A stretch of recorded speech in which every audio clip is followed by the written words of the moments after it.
مليتي من الطريقه العاديه ما عليك غير بهاد الطريقه، كيجي خطير كيجي لذيذ، ما تشبعوش منه ودغيا كيوجد وغادي تشكروني بزاف. بطريقه سهله وبسيطه وما كيشدش الوقت بزاف. بسم الله على بركه الله. هنا بالنسبه عندي الفول اللي كيكون هكا رقيق وصغير، هذا هو اللي كيكون ديال اللي كنرفسوه، كيكون على هذا الشكل. المهم انا خديت كيلو وانتم الكميه على حسب الافراد اللي عندكم.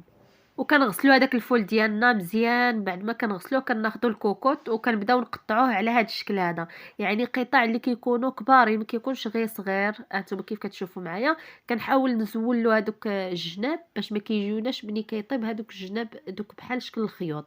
كنزولهم صافي. غادي نقطع الكميه كامله كيف كتشوفوا. قطعوا هكا كي قطعتو انا. هنا بعد ما قطعته كندير راس كبير ديال الثومه كيف كتشوفوا معايا. كندير واحد المزوده حاره. وهنا كندير واحد الكميه ديال القزبر مقطع. وهنا بالنسبه للتوابل معلقه كبيره ديال الكمون ومعلقه كبيره ديال الفلفله حمراء والملح. وهنا كندير الزيتون. هنا درت تقريبا نص كاس. وكندير 2 كيسان ديال الماء وكنقفل وكنردو على النار اللي كتكون مهيله وكنخليوه يطيب. راه دغيا كيطيب. هنا من بعد ما حليت عليها نتوما كيف كتشوفوا شرب هذاك الماء، ما بقاش نشف ولات غير الزيت. هنا الفول ديالنا طاب كيف كتشوفوا معايا. كنحيد هذيك المزوده. قبل ما كنحيدها كندير نص فيها حيت صراحه حاره بزاف.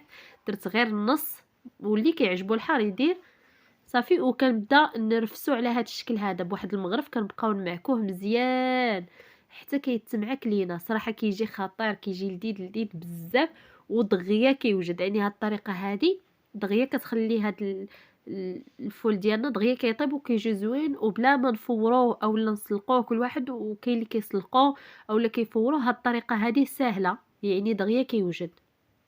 صافي هنايا من بعد ما رفستو على هذا الشكل كيف كتشوفوا معايا على هذا الشكل هذا. صراحه كيجي كيف قلت لكم واعر لذيذ بزاف.